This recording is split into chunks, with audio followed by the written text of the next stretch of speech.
This is the magicwordpodcast.com.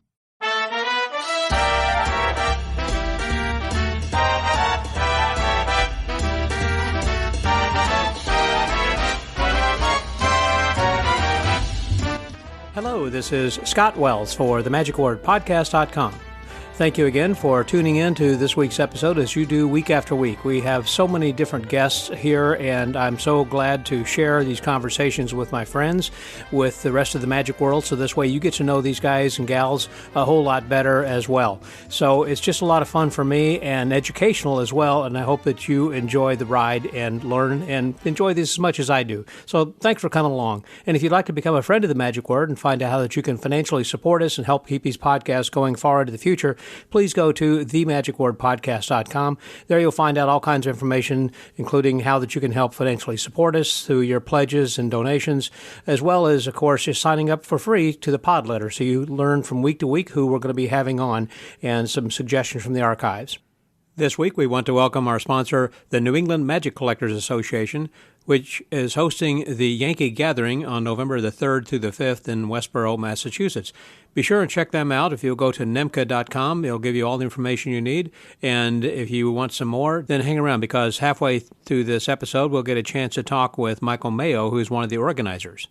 Well, this week we're going to be talking with a friend who is someone whose voice you probably have heard if you listen to any of the podcasts from Penguin. He is on P3 and does a lot of great conversations, or I should say holds conversations with a lot of magicians, and he talks magic then as well. Their podcast is completely different over there on Penguin than what this is. There is room in this cyberspace for all of us in magic for podcasts. We're all different and have different voices. And not just from the tenor of our voices, I might add, because this particular gentleman is one whose voice I really do envy. I would say Erik Tait is someone who's just got that great broadcast voice, unlike mine. I think, though, for the most part, people don't like their voices in general. But when you hear his voice up against mine, you've got to agree his is the more sexy. It sounds like the more professional between the two of us. But I had a great time chatting with him, and this was leading up to the Fédération Internationale Société de Magie, that's FISM, the annual World Championships of Magic that was held in Quebec. And after this podcast is over, I will reveal how he fared in that, because we talk a little bit about this and say that we will just add a postscript. Those of you who follow Erik already know how he did, but I will share that in the end for the few of you who may not yet know. But I know that you're going to enjoy this podcast, because there are so many things we talk about. Oh, my goodness. I mean, not just podcasts kind of in general, but also talking about piracy and the importance of having your own true voice. And, oh golly, just so many other things I know you're going to enjoy, so I'm not going to spoil anything other than just telling you his name. So please enjoy this week's podcast from my friend, Mr. Erik Tait, here on The Magic Word.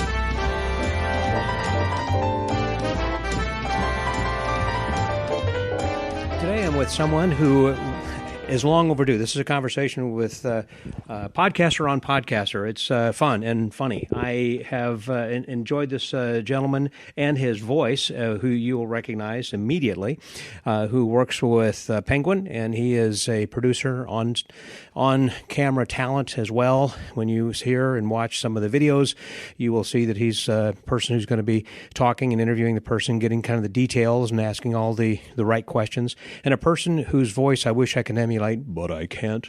He just has the best voice in radio and in podcasting today that I'm so envious. Here's Erik Tait. Hey there, Erik. Hey, Scott. How's it going? See, now what did I say? Listen to that guy. Sorry, I'm turning on my podcast voice a little for you. So, hey, how's it going? Maybe I just need to get closer to the microphone. It's all good. No. So, Lacapo is the face of Penguin, and I'm the voice. That's the division of labor. So. Okay. Yeah, I do see Nick on most everything. He's kind of out there, so he is pretty much the face. Yeah, it's Nick does a really good job. I think he's probably one of the best magicians in the country that people don't think about. Okay. How good he is, but he's really, really good. With Penguin, you've been with them for how long? It feels like 20,000 years, but I think I'm going into my fourth or fifth year. It's I was living in Columbus where our studios are before I joined the team, and I am one of the few people who filmed products with them as an artist and produced my own products with them and put them through the partner program. And then I was invited onto the team, and now I help in the production of products. So was it just they like the way that you work with them, and they decide, hey, we've got an opening over here, and this is going to work, or they made a job for you? Or? No, I think it was a combination of things. I've always been interested in photography and video production, and did you have a degree in that? No, my degree is actually in comedy writing and performance. Okay. So now part of that was it's in getting that degree was a little bit of like a baby film degree. So Okay. I produced video sketches, learned how to produce that for my one of my video production teachers was a guy by the name of Millen Curry Sharples, who's a producer for the Comedy Network in Canada. That's where the degree is from. But I'd done a lot of photography and videography for my own personal enjoyment for different things, making weird video sketches with groups. Do you like the editing more than you do actually the video portion of it, or the production? I like all of it for different reasons. Okay. I remember George Lucas talking about how that he loved just kind of he and his wife both. That's how I think they met. Even they both really liked editing in the editing room. It's quiet. I do like the editing. When I work from my home, I have a very large, very fancy computer that I really like playing with, and I love toys. And working for Penguin has given me the ability to play with some of the coolest toys. I mean, there's some of the cameras we use. I mean, we're shooting HBO documentaries sometimes. Wow. I mean, it's really, really impressive stuff. But the people, I mean, the tech is really fun, but the people are what make it look good. The camera operator we have, Nick Popa, is and Dalton Wayne are arguably some of the most talented camera operators that I've ever met. They really do a good job. During when everyone was staying inside, there were individual members of the Penguin production team who bubbled together, who could work in the studio, and we all sort of trusted each other that we were taking all the right precautions. And one of my favorite projects we worked on was the demo for the Screams at Midnight deck, which go back and watch. So first of all, and I'm not promoting. I'm just the deck of cards. No, I don't is mind cool. if you do throughout this whole thing. If something comes to mind, I think this is an important part of the deck of cards is cool. The background. marking system is created by Phil Smith, who I actually in my podcast I interviewed Phil about that marking system because it's really fascinating. It's well worth looking at.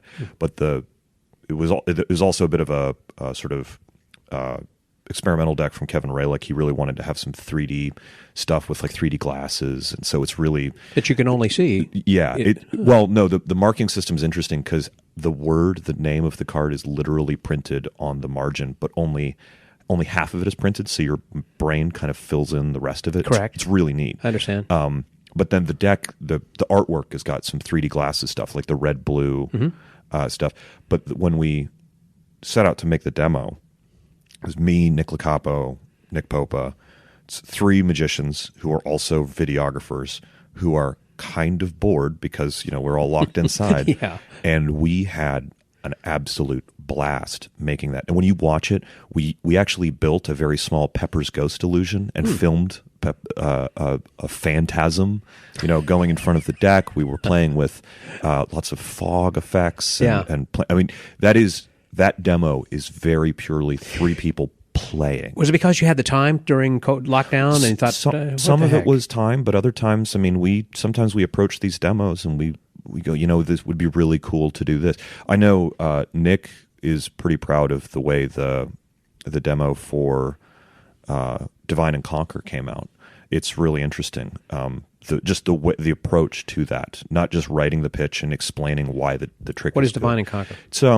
It's a piece of very direct mind reading. Two people look at a spread of the deck. The deck is spread between the hands. One person looks at a card, another person looks at another card. You tell one person the exact card they're thinking of, and then the other person, you hand them the deck, they count through it. There's only 51 cards in the deck. The card they're thinking of is missing, and it's in your pocket. It's very cool. Leo Reed came up with it. And I thought it reminds me of a similar thing where you spread it out one way and have people come and take a look at that, and then you can spread it the other way. You're thinking of the Kennedy Mind Power deck, and there are some similar principles involved there, but you can't really put the Mind Power deck in someone's hand. I see. And there's there is some similarities, there's no doubt, but it is arguably different enough that it warrants its own product release, and it's very cool. I'll say I had so much fun demoing it at Blackpool. I had never really done it before Blackpool, and then it was one of the things we took, and you feel like a mind reader when you're doing it. It's very cool. When you go over to Blackpool, do you find new material and new ideas that people come to you and say, hey, I want to show you this personally as opposed to send you a video or whatever? So I think maybe you're asking about like how we pick up some of the effects. Yes. I mean, I know you've got a link because people will ask me often. I just got something yesterday. It said, hey, do you think, can you get me in touch with Banachek? Or this is an idea. What do you think? And what does he think? And often, how do I market this? And I'll say, contact Penguin, and they've got a link there for that. But there's a little thing that says Hatch a Trick on the bottom, and that's our partner program. And so you can submit a video to that. And I think a lot of people are like, oh, well, I don't have great video skills. I mean, the submissions are basically people setting up their iPhone and performing the trick with the camera. Doesn't matter with just a submission. You're just trying to get the general basic effect. You literally just need to send us a performance and then a video with you explaining it, like what it is, whether it's going to be a download and it's something you just teach with a deck of cards, or showing us the gimmick so that we can manufacture it. Right. And actually, I just want to give a quick shout out to our manufacturing team. I don't think people realize when you buy a product from P3, when you get something in the mail from us that comes with a gimmick, the vast majority of those gimmicks are manufactured in the United States, in Columbus, Ohio, by a magician. A magician touched that product, which is, I think interesting. Anytime you see something that's like handmade, that clearly somebody went into it. And that's important, too, because if you just send it to a printer, you might have to send back 2 or 3 different times. Like, that's offset, or it's not exactly what we had in mind. You have to have quality control by a magician. Every single Siamese waltz manufactured by a magician. Every single money ball manufactured by a magician. Every single ultra lucky coin manufactured by a magician. Wow. There's a couple of people in there that are not magicians, but there's a magician next to them. It's interesting you keep that all kind of in the family in Columbus area. I think that we do a very, very good job at what we do. And occasionally we miss, but I like to think that we don't make the same mistake twice very often. Yeah. And it's because we've got a really, really good team. We're not a big team either. I think, there's probably, maybe 15, 20 of us in Columbus. And then there's the warehouse team, and then there's people scattered all over the world for different stuff. Like Roddy McGee works with us. But I think we have a great team, and I'm really proud to work with them. And I really like the stuff that we're doing. Have the people been together for a long time? I mean, for years, would you say? A lot of them have, yeah. But you were asking about, do we find stuff at Blackpool? Yeah, people walk up to us all the time. Now, this year was my first year in Blackpool, but when I'm over in Blackpool or we're doing, I'm behind the booth demoing tricks. I don't have an opportunity to go out and see stuff. But we have people there, Sean Dunn, Tim Trono, who their job is to go around, look for cool stuff. Yeah. And sometimes it's something that we're going to pick up and we'll promote it because we think it's great. And other times it's, hey, let's do that trick with us. We'd love to produce it. That happens all the time. It happens not just at Blackpool, but every convention. I mean, I'm here at the IBM as a performer, getting ready for FISM, very excited. But, I'm still looking at stuff in the jam sessions and going, could that be a Penguin product? Is that something that we should bring you to Columbus and film? I'm always doing that. So because it's fun. I mean, I like magic tricks. Well, then you're in the right place. You have the dream job that every magician would want. I'm very lucky, and I've got a really great group of people who are great to work with, but also the people who've been at Penguin a long time are really good at going, hey, this is the best way to do this. You should look for something like this. This is a great way to shoot this. Here's an editing trick that you may not know, and we share that stuff all the time. Do you also share and work with, say, Big Blind Media or other kinds of video companies or whatever, and say, hey, here's an idea? Or you look at theirs and say, oh, I like the lighting on that or the backdrop or something, and is there... I think that... some sharing no, at all? I wouldn't say that it's like a very active thing, but Okay. like every once in a while... the industry's not very big. We all kind of know each other, and so every once in a while, like, what was it? I think George over at I love George. at Murphy's. Yeah. We were at Magi. It was right after Mental Dice came out, and I told George, I was like, man, that demo was so cool. All the stuff you did with the, because I know he had a big hand in a lot of the graphics in it, and I was just like, oh, that was really cool. That was really neat. And we do that stuff all the time. I mean, if I see something cool, I'll tell people. Yeah. There's no reason not to. I mean, you appreciate people's hard work.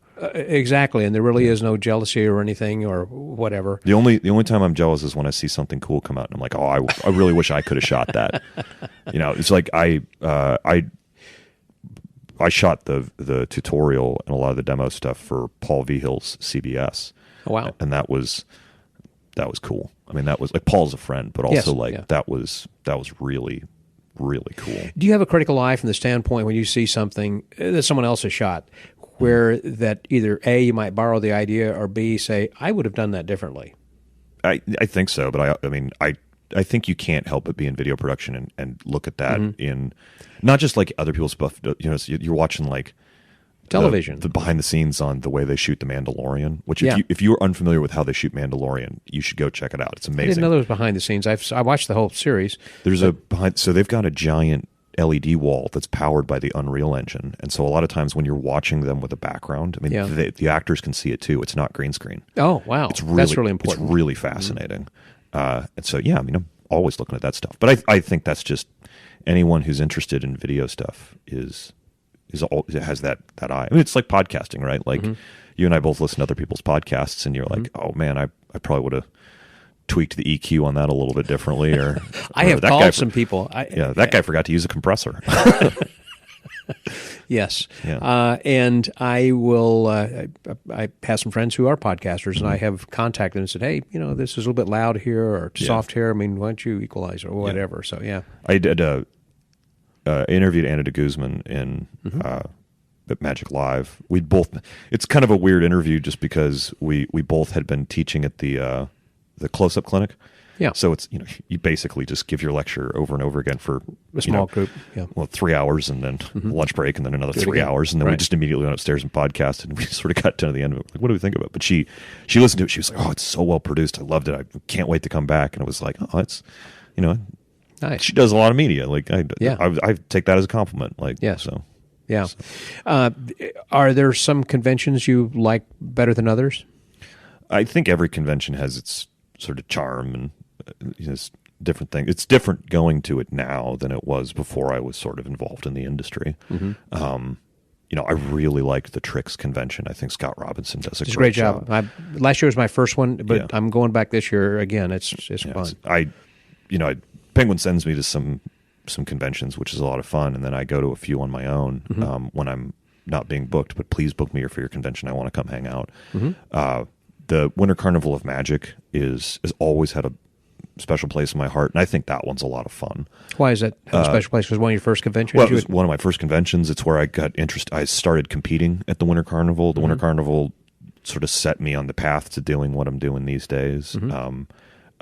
It's a good group of people. That ring was the first one that I joined. Yeah. The IBM at. The IBM's been very influential in my life and career.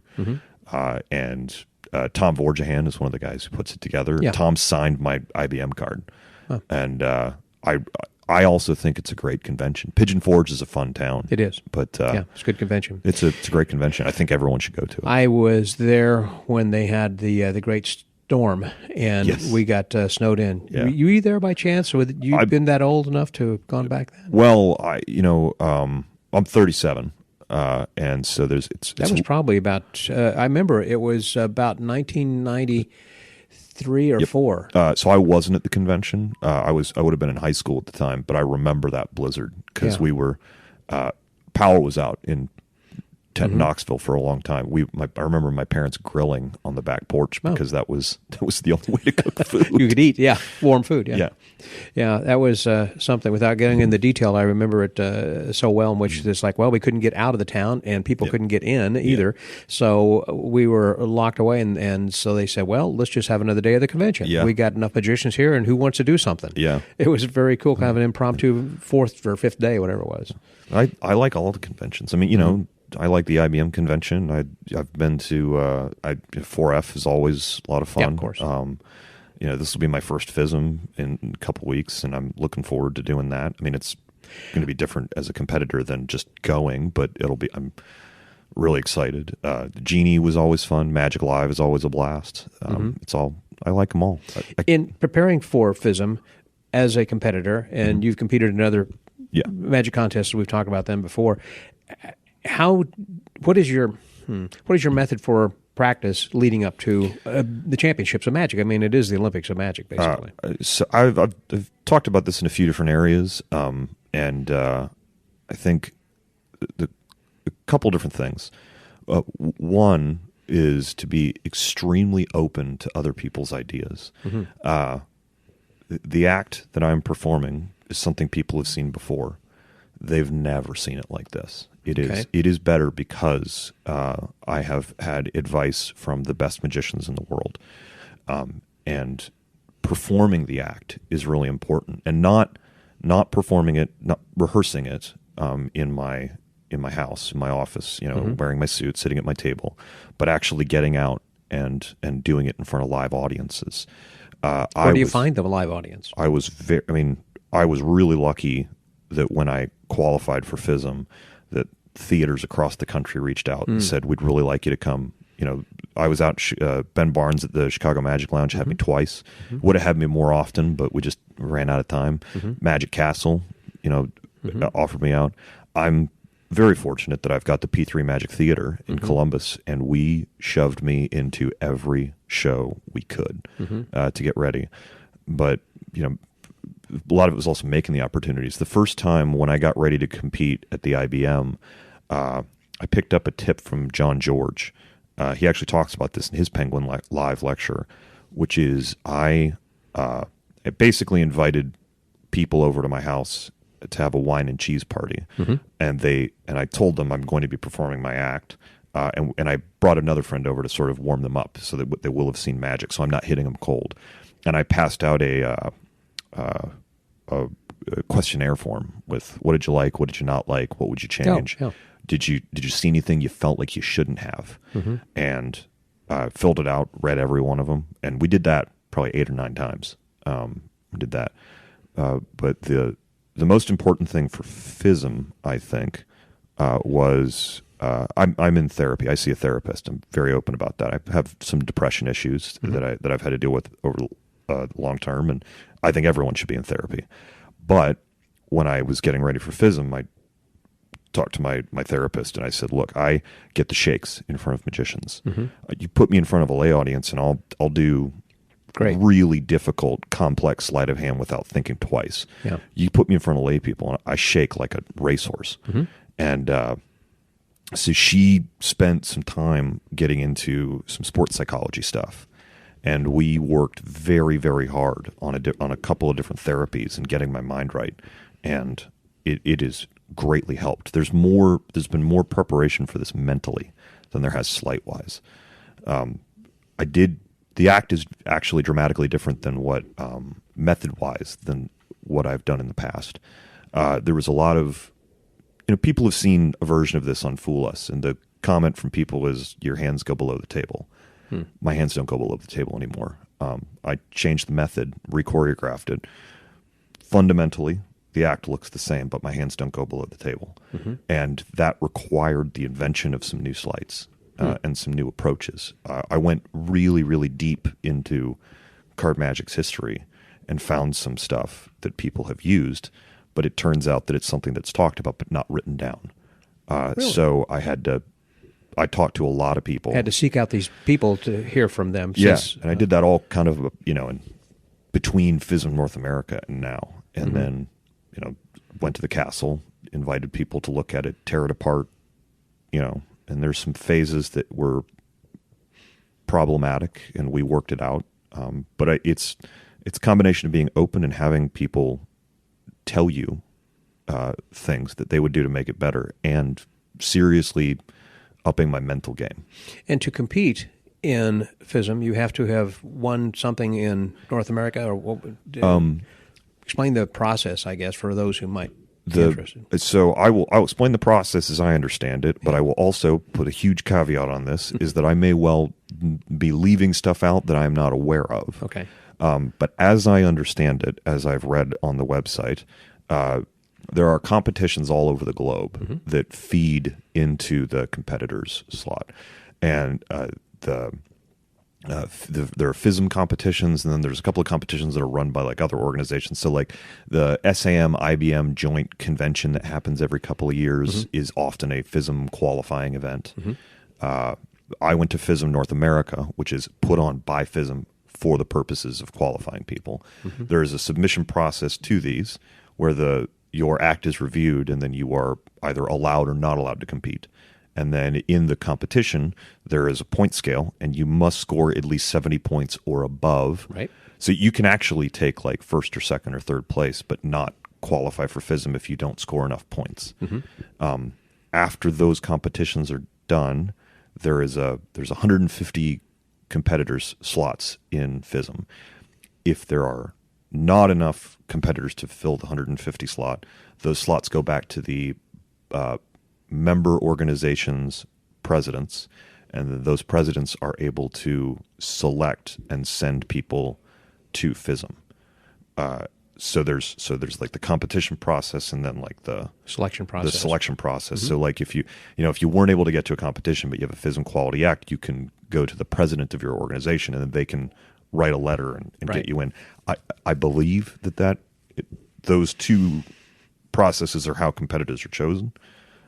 I qualified through a competition process. I believe you're correct on all of those points. And if, as I understand it also, let's say that you have been selected by a qualifying organization, name it, I don't know, whatever it happens to be, that you and your act is not deemed worthy by the judges at there, you can, first of all, actually get the hook. I mean, quite literally, they'll close the curtain on you, and I've seen that happen. Yeah. And second of all, the organization who selected you will kind of be spanked in a way. They'll kind of say, okay, that's one strike. But if you suggest someone again who is of low quality, then you will have to be out for the next time. You won't have an opportunity to make a selection. Yeah, the rules are interesting, and I mean, it exists for this competition. Yeah, and it changes quite a lot. I mean, I talked to Boris Wild about it, who's the head of the judges, and he said, it's been this way, and then they changed it to this, and it might be something next time. So you got a good point. Go to the website and check what is it today. I think it's important to go to the website. It's like I know that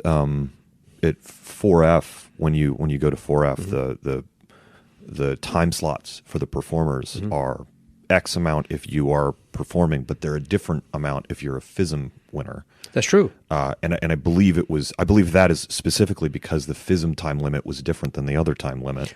But now that 4F time limit doesn't match up with the FISM time limit anymore. And so, because I think the time limit changed on the FISM acts. But I could be wrong. I thought as far as 4F goes, well, of course, OB has passed, and I don't know if that's going to change since we haven't gotten together for this in a few years. Yeah. But when we do finally have our actual 50th, we do get together, I always thought that they were giving the FISM winners more time because they're FISM winners. I mean, golly. It could be. It seemed to me at the time that it was specifically because like I think it was an 8-minute time limit, but the FISM acts could be 12 minutes. I see. So it was something like that. I see what you mean. Yeah. Also, it changes. It could be anything. That's true. Yeah. I want to talk a little bit about podcasts. Well, there's so many different things, directions that you went that we can kind of unpack. But when you do podcasts, from one podcaster to another, do you have people who, of course, now working with Penguin, they probably give you these names and they kind of come in and you just start doing them. But do you get a voice? Do you get to select people, say, hey, I'd like to talk with this person? Or is it just because, hey, they've got something coming out and we're helping to promote this for Penguin? Or is it where somebody might, out of the blue, contact you and say, hey, we've got this new book and we're a publisher and we'd like for you to talk with so-and-so? I mean, how do you find your guests? Yes. All those and above. I'm not sure if I've talked about this publicly, but I've kind of made no secret that the reason I started podcasting to begin with was that as a video production editor, audio was my weakest spot. And so I thought, well, the only way to get better at something is to do it. Yeah. So I pitched the podcast to the powers that be at Penguin, and they said, sure, go for it. It also, I saw that we didn't have a podcast. We had a podcast in the past. I think it was, Tait. Tait France. Was the original Penguin podcast long time ago. Because he was working with Banachek most recently with Banachek's Brain for his podcast. Exactly. Yeah, and because when I interviewed Tait, he was like, oh yeah, I'd love to be on it. I did the original one, and it tickled me a little bit, but I saw that we didn't have one and that our competitors did. And I thought, well, the other thing I noticed was that because of the way our production process worked, we had a lot of downtime where we had people kind of sitting around not doing anything. And there were some really interesting conversations that were being had sort of. That needed to be recorded. And it was just like, let's record this. Yeah. Also, I am the archivist for Penguin. I manage all of the data as it gets produced. And I take that job very seriously because I think the worst thing in magic is when stuff is lost to time because people didn't write it down or didn't share it. And so these were important conversations that I felt should be laid down for posterity's sake. And the other thing I noticed was there were people who wanted to talk about ideas and thoughts, but there wasn't a good place for it. It was information that needed to be out there and thoughts and ideas that needed to be given to the magic community, but it didn't fit in a lecture and it wasn't good in a product. And so that was sort of how the show got formed. Found your own niche. Yeah. And then the other thing is that I unabashedly love BBC Radio. And so I like the segments, and the Now Show is always something that has fascinated me. I always like Graham Norton on BBC TV. Love Graham Norton. And he inspires so me. I structured the show as a show, or with segments, and I understand that we are a company and we sell products, but I wanted to use the podcast to advertise in what I felt was a tasteful way. So I have a segment called the Top 5 Under 5, where the magicians give me their top 5 tricks in under 5 minutes. Well, I don't like the question as an interviewer, what's your favorite magic trick? I don't either. But I also recognize that there's a lot of people who want to know what their favorite magician's favorite tricks are. And so that segment is to serve that. I'm so glad you do, because that's not what mine's about. I'm glad that each of our podcasts are different. And I always say, if you like mine, you'll like other magic podcasts, because we're all different. We all have our own niche. There's no competition among us. No. And, the top 5 segment also serves as an opportunity for a creator. So when Nicholas Lawrence or Kyle Purnell comes on, they and I go, oh, so do I. He's a best up-and-comer. I want to play around in his brain. Yeah, what a guy. But I've got his lecture notes in my bag there. They're really good. Yeah. But it's an opportunity for Kyle and Nicholas and other creators to talk about their effects and talk about it in a way that is an advertisement, but also we can have conversations about the trick and the product that you can't have elsewhere. Yeah. Then the main event, as I call it, the major interview, is about 15 to 20 minutes long, because I have a lot of data that says if a podcast is, at least my podcast, if it's longer than 30 minutes, people don't listen to it. And so that's why it's so short. I get a lot of complaints from interviewees, oh, let's do longer. Well, let's go longer. I'll just turn it into a 2-part segment. Yeah. But I want to have these conversations, and I want that conversation at 2 a.m. in a convention, where I want to give them a platform for something. And also, I view it a little bit as journalism. And when the pandemic hit, I interviewed a lot of people about what it was like to be. I mean, the interview I have with Tom Crosby about being stuck on a cruise ship is insane. When Black Lives Matters protests were going across the country, I recognized that there's probably a conversation we had with African American like magicians. Randy Shine or somebody. Yeah, Randy Shine, and I reached out to Eric Jones, who was facilitating the same conversation with Liberty Magic, and they very kindly allowed me to rebroadcast their conversation. It was like Eric and the Evisons and Randy and Paris, the hip hop juggler, and Roy Rennick. But I recognize that as a white guy, it's not that I might not be able to ask the right questions. I might not even be asking relevant questions. And so I wanted to put that there because they have an experience in magic that is very different from mine, and I wanted to put that out there. I want to talk to queer magicians about their experience in magic. I want to talk to women about their experience in magic. All different, and without that kind of background that we don't have. It's important to platform these conversations. And I am very fortunate that the people who I work for give me a lot of latitude. Great. Wow. I'm kind of out there on my own. Very, they're go, hey, you should interview this guy. Hey, you should do this. Sure. We're promoting this product. You should definitely talk to this person on the podcast. And I do that. But when I say we need to have this conversation with this person about this and we need to platform it, they listen to me. And I've never been told no. And I've got some interviews that are going to be coming out that I think that they're going to be controversial, and not in a good way or a bad way. Just I think it's important to have these conversations, and that is what it has become for me.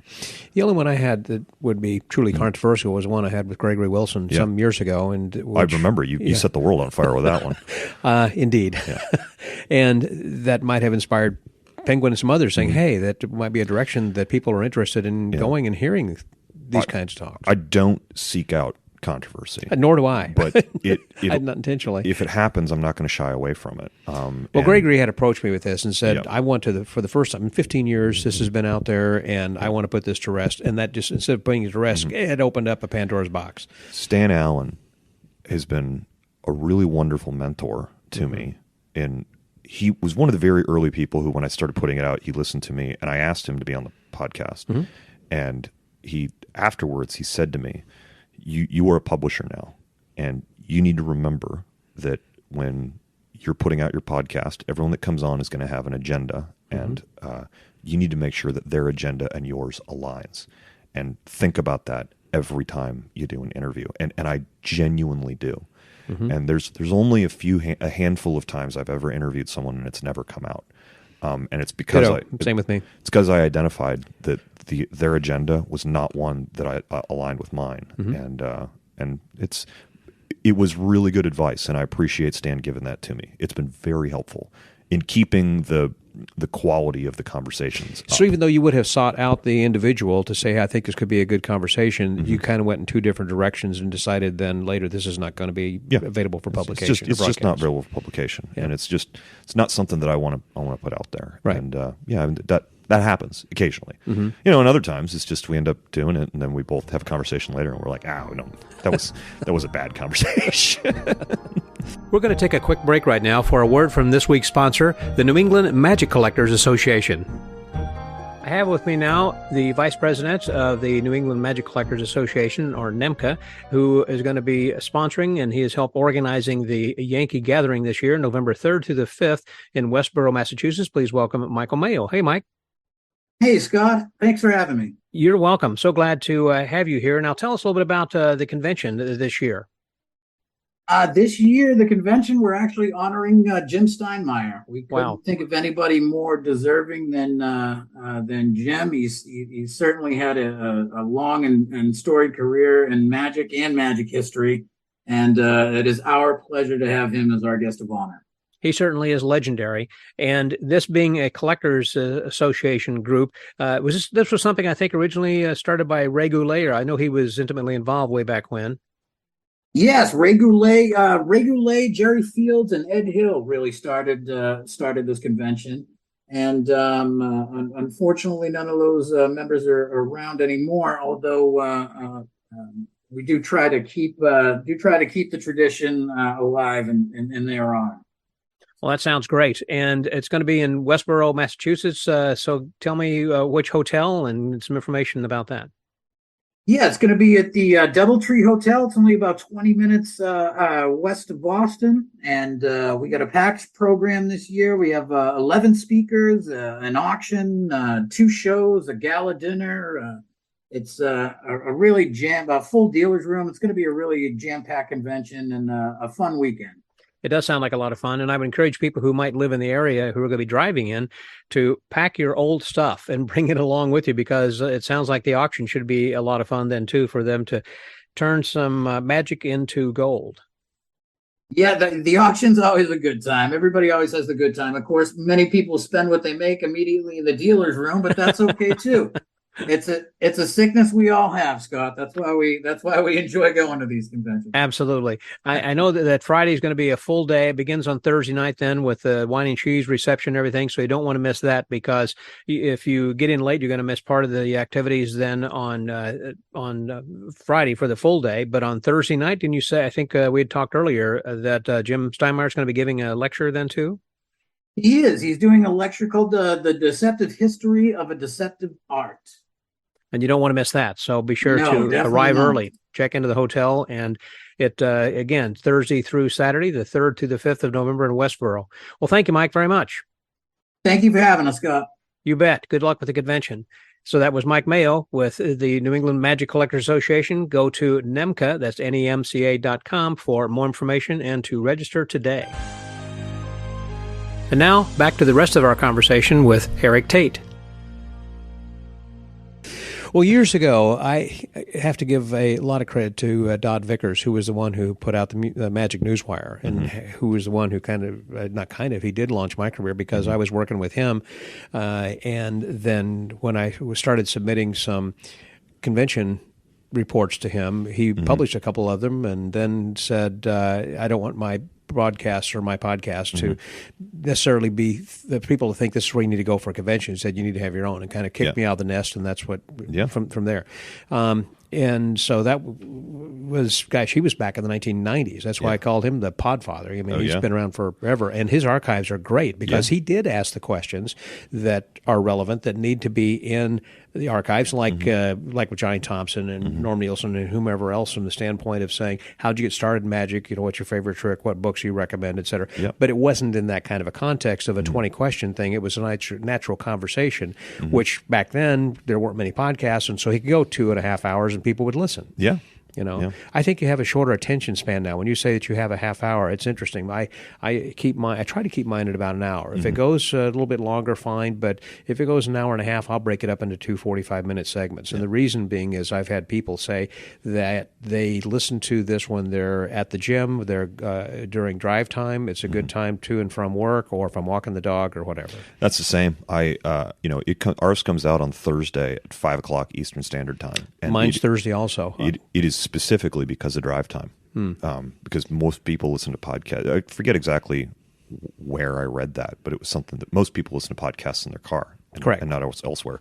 Right. So I wanted it to be when they got out of work.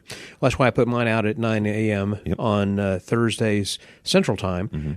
Might miss the drive time, may or may not, depending upon, I guess, if they're in California, they would, but it certainly would catch them in the afternoon that way. Plus, I'm thinking for the weekend, as they're getting ready to do, some people have 3-day weekends or whatever, so I'm thinking they could have it then for Friday. But Thursdays, I think, are good release dates. Yeah, I think so, too. I think we're getting inside baseball here. Oh, yeah. No, it's so funny. You get into that deep minutia on stuff. What about analytics? I mean, do you... I pay attention. I think it's important to do that then too. I don't let it drive you. I don't let it drive me. I don't let it drive the content too much. I do. I mean, I pay attention to that stuff. I used to look at that every morning, and I wake up and I thought, stop this. You know, it's driving you crazy. It's kind of like watching the stock market every moment. It's like, you can go crazy. You know, I think that it's interesting, and I'm always kind of curious as to who pops up, and some interviews. And where? I think oh man, this one's going to set the world on fire, and then 8 people listen to it, and then I put this one out, and 20,000 people listen to it. Isn't that the funniest thing? Yeah, and it's I pay attention, but it's not. What is one of the most popular? Mine is Kirby Van Birch. Believe it or not, annually, year on year, there are more downloads of the episode with Kirby Van Birch that I've had than any others. Lance Burton was a big one for me. Okay, interesting. Carissa Hendricks' first one, where she talked about metamodernity, was a big one for a long time. And then Matt King was another one. I think I think those three are consistently the top, the ones that people sort of go back to and listen to a lot, where I'm just like, oh, this is far away the most popular. But I've had some surprising ones. Kate Osborne, also known on TikTok as Katieosaurus. That's a really interesting. That one comes She up a big a influencer, lot. I assume. She is. She's got 1.5 million followers on TikTok. But what has been interesting is the magicians. She is a magician, but we talk about neurodivergence in magic, and how people with ADHD and different neurodivergent brains, and how they interface and interact with magic, and how they learn it, different learning styles. And it's really interesting. Wow. I think she's been a friend of mine for a long time. We were on ships of the Northern Fleet together, and I was like, hey, would you come talk about this? Because that's what she does in her content space.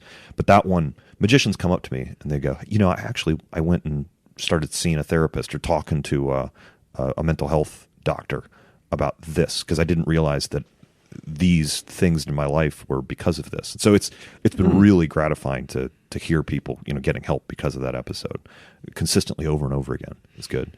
I always really liked. I interviewed the gentleman, and I have trouble with names, but the guy who does Magicians Without Borders told me I did a run of short segments where he talked about going to do magic in these in refugee camps, and the stuff he told me about refugee camps was just mind melting. Those were always very interesting. But it's kind of like the stories about the guy from the concentration camp. Yeah, I was on that Magi Fest where Josh. Yes, I was the lead in act for that. I was there. I remember that. that was here's Eric to do a silly card trick about invisible with a 3-card Monty, and now the Holocaust. Yes.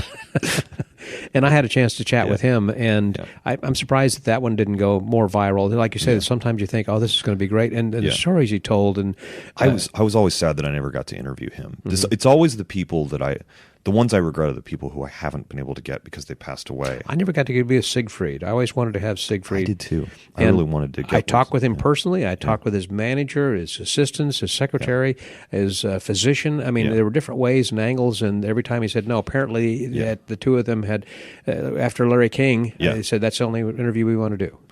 I've got some, names that I want to, get. I'd love to interview Teller. Love to interview David Copperfield. Yeah. Oh, I really liked the interview with Chris Kenner. I thought that was fun. To me, that was one of my more gratifying ones, just because I'm such a big fan of Chris Kenner, and getting to ask him questions about Magic Man Examiner, and not like, I know I could have gone in there and been like, what's it like to produce for David Copperfield? But I wanted to know about like putting out that zine with Homer and stuff like that. Those are fun for me. One of the most surprising ones for me was Matt Franco. Really? Yeah, I thought it was okay. When I talked with him, it was fine. It wasn't a memorable one. It was very good. Matt is a really good magician. Oh, no question. Yeah. I think that he's very well read and really has a lot of deep thoughts on it. And I think when you oftentimes I think people see like someone on AGT or BGT or big sort of talent show, and they just sort of go, oh, he's a TV magician or something like that. And the interview with Matt was just so fascinating, because I didn't really. I think I went in with like different expectations, and came out going like, that guy's read Magic Rainbow twice, cover to cover, and like can talk Tamariz, and I was like, I was not expecting that. He is just. I love Matt Franco, and his show is so good. It is one of the best. I agree with that. I had a friend of mine, Cameron Ramsey, who was on podcast with me back with Dodd Vickers Day, was friends with Matt, and he would told me about him, and so I went in knowing that he had a passion on this. Of course, that Matt has a podcast then with Eric Diddleman. That's another one that I really liked. I do Eric too. Diddleman was so much fun together. Oh, they're great. Yeah, they're both from the same neck of the woods up there, basically. Too. Yeah, and they both did a lot of college stuff, and those college guys. They really know. And they're so fun and funny together that they don't need to have a guest or anything each week that they do theirs. Yeah, they're great. They're really great. Those were really, really pleasing interviews. It's been fun to interview people, and Have you had one, and I'm not going to mention a name, but there was one that I put out that, well, a couple of them in which the quality was not too good. I remember talking with one gentleman who was calling from a pay phone booth on a highway, and so that was not very good quality-wise. The early days of the pandemic when we couldn't, I used to have a rule that I wouldn't do phone interviews because it's wanted. Horrible. Well, again, like I said earlier, the original intent with the podcast was to get better at audio, and some of the first ones in my podcasting setup used to be so convoluted and lots of going into Yeti mics going into the computer, but also double recording to another thing. I use a Rodecaster Pro now, which just makes my life so much easier. But those early phone interviews were rough, and I was not as skilled with the post-production as I am now. So there's always like one or two where I'm like, that audio wasn't great.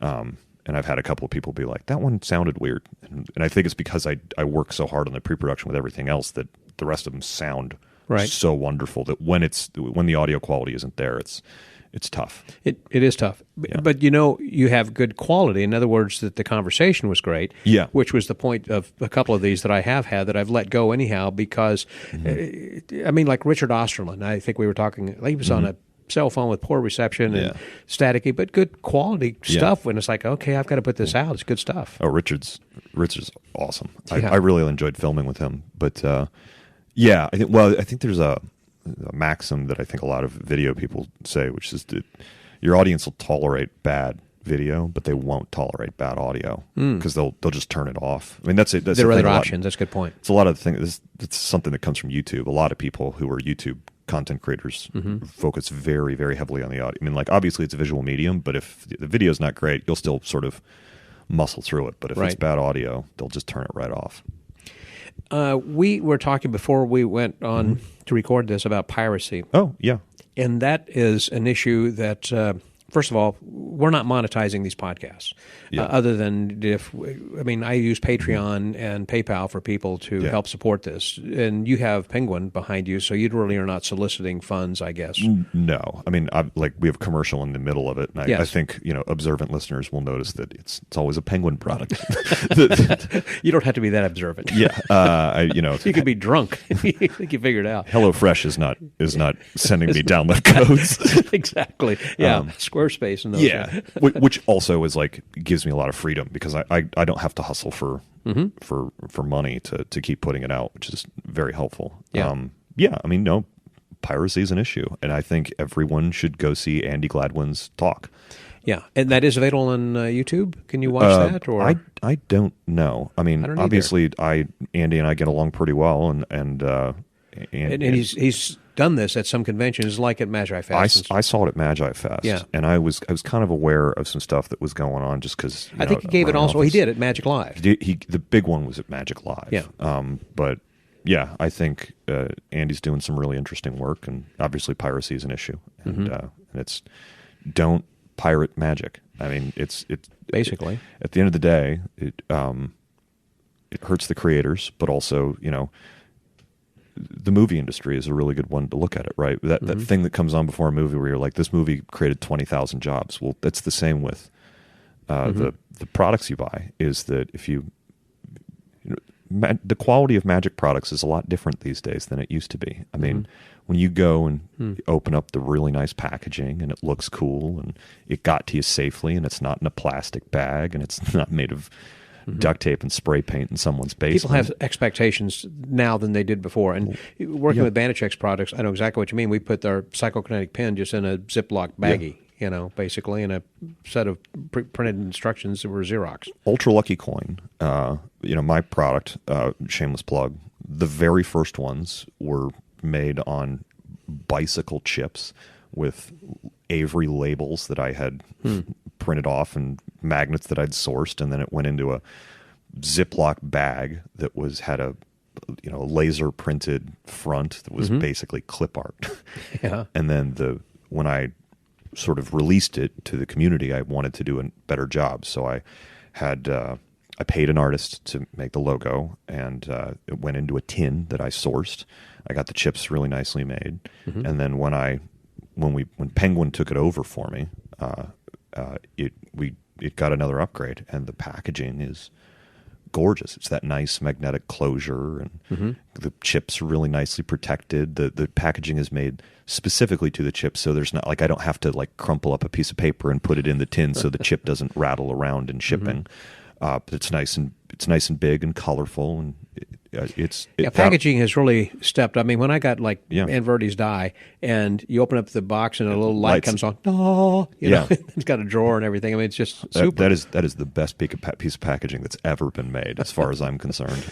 But yeah, it's all that stuff is important, but the reason that stuff happens is because very talented people work behind the scenes to make that happen. Whether it's the physical product or just the Penguin lectures are the guy who edits, a guy named Nate Maxwell, is one of the most talented video editors that I've ever met, and with some of the most precise tutorials. And and they obviously spend a lot of time in preparing all that. Then, too. Yeah, and the infrastructure to produce all of these things. It has to be approved by the creator, then as well. Yeah, I mean, there's a lot that goes into this goes way back even to VHS tapes when they first started coming out, and Joe Stevens was producing these, and people, I'm sure, were used to copying from Blockbuster when you would rent a tape if you could, but then they started putting these things that it was making it difficult to try to copy, as I recall hearing. And I don't know what it was, but anyhow, the point is it's not something that is new. It's just gotten easier. Yep. In other words, that if you have a PDF, I mean, it's out there. I was talking with Cosmo about his Real Magic, and he said within 12 hours, there are like 5,000 copies that have been ripped off. I'm lost already, It's after he puts out the recent edition, We'll figure it out. The music industry sort of figured it out. The way we consume music and movies and television today is different than it was 10 years ago. And that's specifically because of piracy. Technologies change, and those things worked out. The magic industry will figure it out. It's a matter of time. It's not an if, it's a when. It sounds like, from what Andy was talking about, it's not a majority of people. There are a few people, I think, who do that. It's not like a pandemic, although it is something worldwide that is taking place. And so, like when Rocco was selling his delights in China, I think when they had the FISM in Beijing some years ago, and then there'd be a booth right next to him where some guy is selling them the same thing. Yeah. And then FISM kicks them out, and then they're selling them to another booth the next day or something. It's kind of difficult. So, like, I've discussed this with Max Maven about books, and he just shrugged his shoulder and it's whack-a-mole. Yeah. You hit it here and it pops up somewhere else, and you just have to, at this point, then I think, Eric, just living with it. You got a good point. Eventually, I think we'll figure this out as a music industry. But we don't have the power, the wherewithal, certainly not the finances that the music world does to try to get legislation changed. We just have to be on the coattails of the rest of them. I think that the magic companies are spending phenomenal amounts of money to deal with piracy. And it's a real issue. And at the end of the day, it kind of sucks. We don't pirate magic. Support people. Be ethical. Be ethical. And I think that I don't want to talk through Andy's story because it's Andy's story to tell. Correct. But I will say one of the most impactful statements in that is it talks about this, and I think it's really important to notify people this, because it's the same with pirating music and movies. If you think that they don't care about the ethical implications of stealing a movie or a song or a magic trick, do you think that they care about the ethical implications of keeping your credit card information secret? Good point. It's that was pretty impactful. Yeah, I mean, like if you bought something from Penguin and we turned around and sold your credit card information to some dude in Russia, you'd have legal recourse to go against us. Try doing that with someone else. Buy your magic from ethical places, and that's just kind of what it comes down to. Is it's not just hurting magic. You're putting yourself at risk. That's a good point. If you don't think about other people, think about yourself. You are putting yourself at risk. It's, I got friends who bought pirate software because they wanted to play a certain video game or something like that. And I watched them get their identity stolen, and now they can't apply for a new credit card without having to unlock their credit history 6 ways from Sunday. Yeah. Just don't do it. And, if you're pirating magic because it costs too much or something like that, I kind of wonder how you walk up to me and say, at the convention and shake my hand and tell me you love my material and you love everything I'm doing, and you buy it from an unethical source. I guess that's just kind of what I wonder. But I also think that people are wising up and understanding now. I mean, that this is not only is it wrong, but that I've formed a relationship with people through their computer screen, whether they listen to the podcast or they watch me on the Penguin lectures, or they bought a trick from me. And they bought a trick that I teach on Penguin, and then they went out and they performed it and they got a reaction, and now they credit me with that reaction.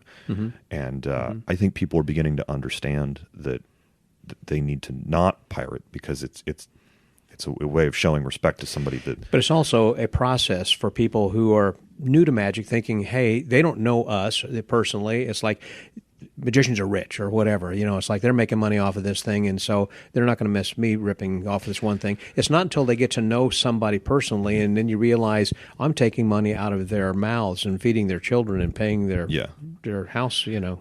People come up to me all the time and say, "Oh man, I love everything you're doing with Penguin. I buy all your products. They're really great." And I sort of joke and I go, "Well, the bank that owns my house appreciates you." Yeah. But I'm also not kidding. I mean, like, that's right. I own a home, and with my partner and I own a home in Franklinton in Columbus, and we're pretty happy with it. But the way we pay for that is by me selling magic tricks. I was involved with the World Alliance of Magicians when Walter Blaney, when The Masked Magician first came out, and he was the president of that, and being in Houston, and he was like a father to me, and I was a vice president among some others who were as well. And I remember him telling me one time there was a fella in Africa, I believe, who had basically just watched the video over and over and over of his ladder levitation and made one. And I think was starting to sell them. I don't remember if he was selling, but the point was Walter had contacted this guy and said, that's a ripoff. I don't want to be responsible for this, and you should destroy it. And he was saying, I can't afford yours. Well, their annual salary would be the equivalent of buying one illusion. And he said, I'm sorry about that. That's kind of a difficult thing to address when you're talking about poverty and someone in third world countries who want to be magic or magicians, and how can they be ethical if they, let's say they buy a DVD, but that's going to be a week's wages. Well, I think we're getting into something that is very different, because there's a that is different. There is a difference between piracy and there's and stealing someone's material. I've been on the wrong side of both. Not that I pirate or steal people's material, but I've had my material pirated, and I've had my material stolen. Okay. And both of them are bad. Now, when it comes to the poverty angle, I haven't really thought about that. We should make more magic accessible to more people, because there's Magicians Without Borders does some really cool things where they go in and they teach people magic and they give them ownership.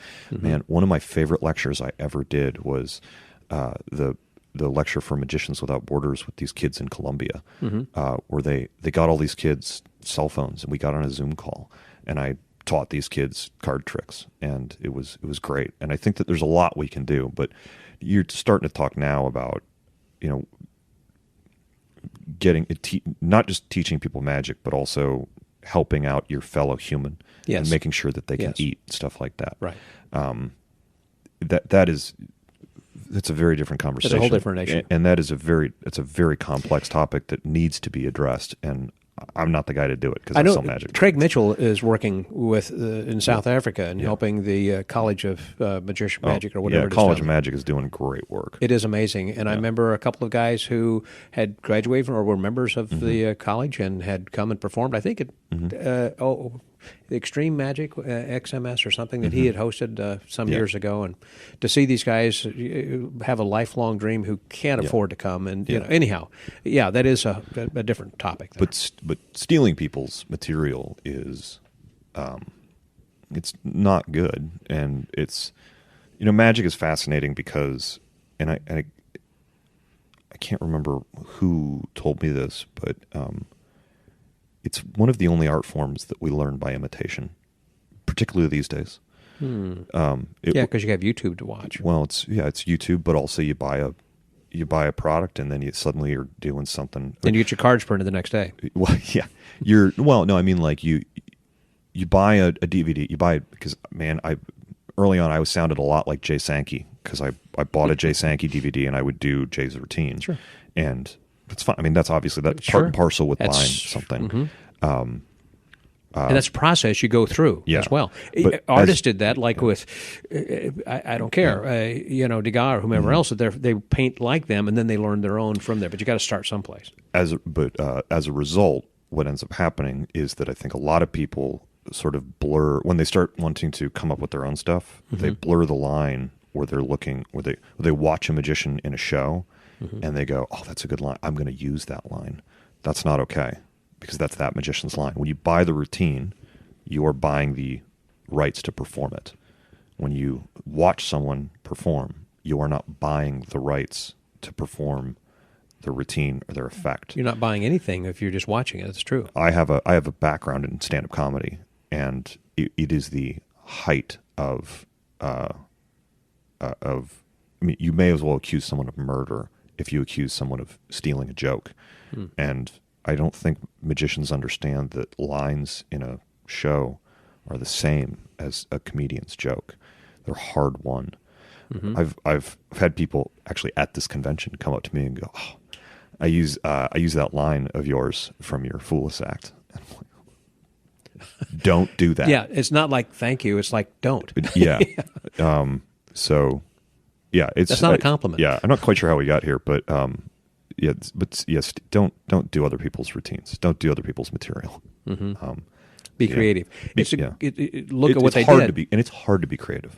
Because you have to know who you are. Yeah. When you're talking about going to therapy, you're learning more about who you are and letting that out. And I think it's important. We've had several conversations on this podcast in the past about character development. Yeah. And most people don't recognize or realize who they are or even know who they want to be. They may still be young or they may be in a process or whatever, but if you start doing someone else's act, you're a little bit of that and a little bit of this, you're not yourself. I should also say most magicians are not professionals. Correct. And most magicians are passionate hobbyists, and there's nothing wrong with being a passionate hobbyist. Probably 90%. And so it just sort of comes down to they also don't understand that rule. It's very different having that conversation with the passionate amateur versus a professional doing your regardless material. of years of however they could be in business magic for 40 years and still don't understand that. And part of that is just an education thing. Like, hey, you didn't buy the routine. You shouldn't be doing that. You shouldn't. It's wanting to emulate that is great and it's something to aspire to. But it's a different conversation. So I shouldn't be as I should be a little deferential because it's an education issue, not a. This is an audio medium, and I'm shaking my finger very aggressively at Scott. So it's fine to learn and be interested and inspired by, but there's limits, and understanding where those limits are is an important part of growing.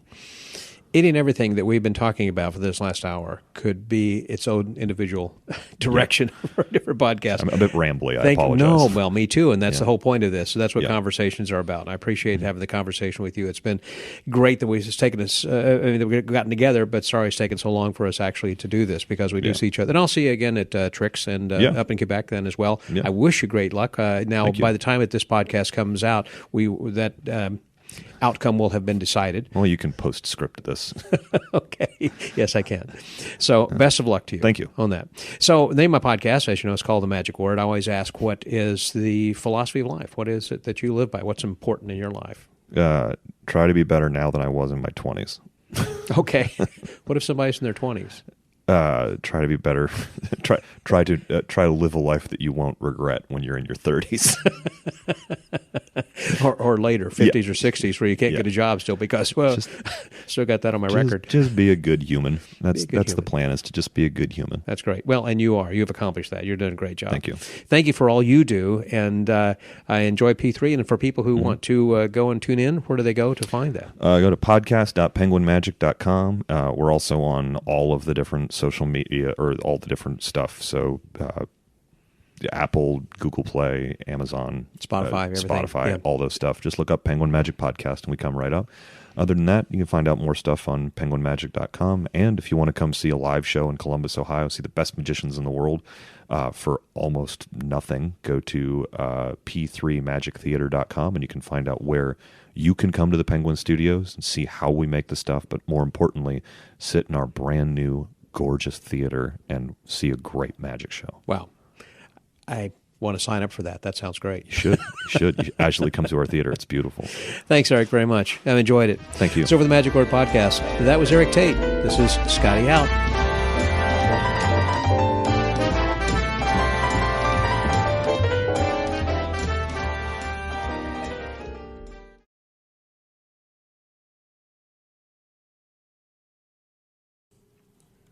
Thank you very much, Eric, for being my guest this week on the Magic Word Podcast. And I encourage other people who are listening to this to go and check out his podcast over on Penguin. And as mentioned at the beginning of this podcast and a few times during our conversation, he was competing at the FISM convention in Quebec this last August. And as it happened, he got third place. That was fantastic. There was someone from France and who in Spain who had taken first and second, and he represented the United States brilliantly and had taken third place. That's something that can never be taken away, and congratulations. That's just...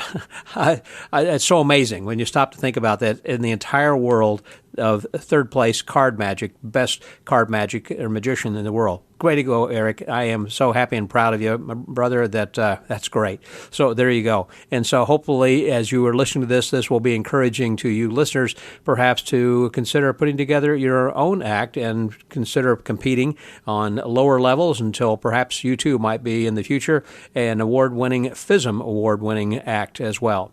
Well, that wraps us up for this week, but I want to remind everyone to be sure to check out nemca.com, who are our sponsor this week. If you are a collector of any kind and live anywhere near the East Coast, this is a convention that you should consider attending. It ought to be awesome. So go again to nemca.com. And thank you to the New England Magic Collectors for sponsoring this edition of the Magic Word Podcast. And I want to remind you again to make sure you subscribe to our pod letter, so this way you keep up to date with what's happening and who's going to be on from week to week. We're going to be starting our our month of Boo next week in October as we get into the Halloween season, and we'll bring you some very interesting and fun and unusual kinds of episodes during the month of October.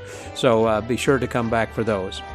So, until next week, stay well, get booked, and remember to always try to live a life that you won't regret later. This is Scotty out.